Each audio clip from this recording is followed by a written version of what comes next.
ምዕራፍ 4 በመጨረሻውም ዘመን የእግዚአብሔር ቤት ተራራ በተራሮች ራስ ላይ ጸንቶ ይቆማል፣ ከኮረብቶችም በላይ ከፍ ከፍ ይላል።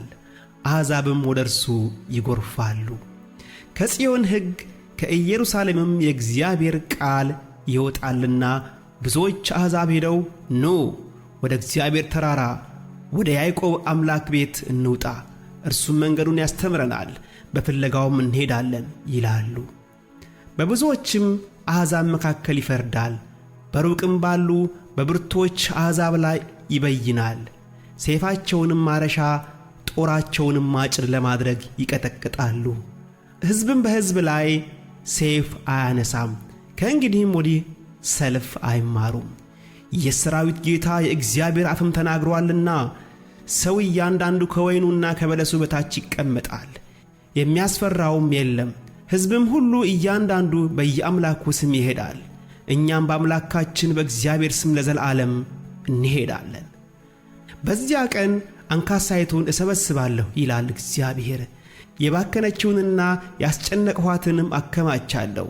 አንካሳይቱንም ለቅሬታ ወደ ሩቅም የተጣለችውን ለብርቱ ሕዝብ አደርጋታለሁ።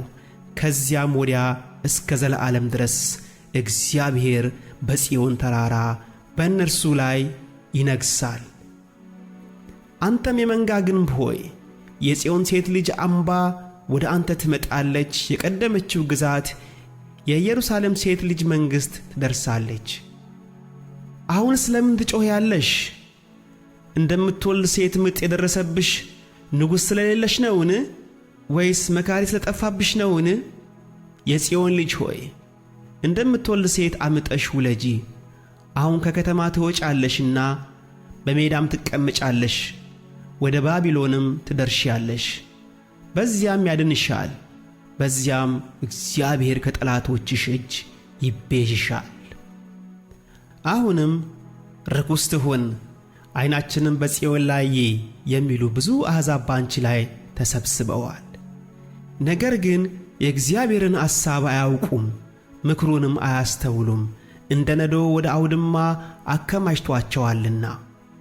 የጽዮን ልጅ ሆይ ቀንድሽን ብረት ጥፍርሽንም ናስ አደርጋለሁና ተነሺ አሂጂ።